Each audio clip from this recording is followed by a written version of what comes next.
আমার দল ইনশাআল্লাহ আপনাদের ভোটে, এই দেশের মানুষের ভোটে নির্বাচিত হলে আমরা সমগ্র দেশ সহ এই ঢাকা শহরকে একটি নিরাপদ শহরে রূপান্তরিত করতে চাই, নিরাপদ শহরে পরিণত করতে চাই, যেই শহরে মা বোনেরা নিরাপদে নিশ্চিন্তে যে কোনো সময়, দিনে যে কোনো সময় হাঁটতে পারবেন। প্রিয় ভাই বোনেরা, আমরা একটি সুন্দর শহর গড়ে তুলতে চাই, যেই শহরের মানুষ বুক ভরে শ্বাস নিতে পারবে।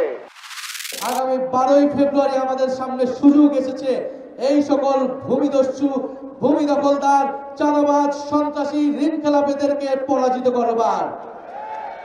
আমরা আপনাদের সামনে ওয়াদা দিচ্ছি, কথা দিচ্ছি, এই অঞ্চলের অর্থনৈতিক বৈষম্য আমরা দূর করব ইনশাআল্লাহ।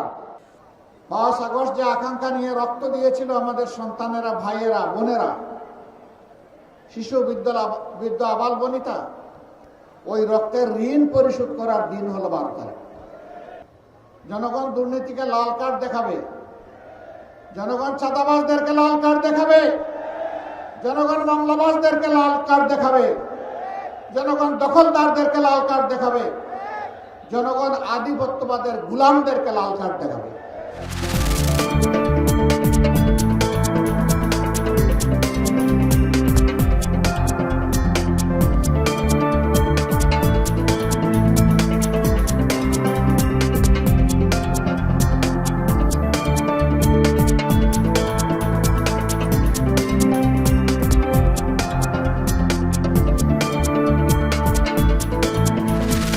নির্বাচন কমিশন অন্যান্য অংশীদারদের মধ্যে ক্রমবর্ধমানভাবে প্রয়াস আছে নিঃসন্দেহে, তবে ঘাটতি দৃশ্যমান।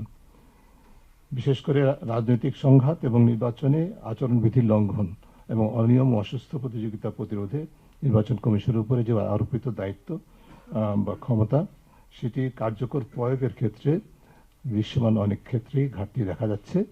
প্রয়াস আছে আমি বলছি, কিন্তু ঘাটতি আছে। তার পেছনে অবশ্য মূল চালিকা শক্তি হচ্ছে রাজনৈতিক দল।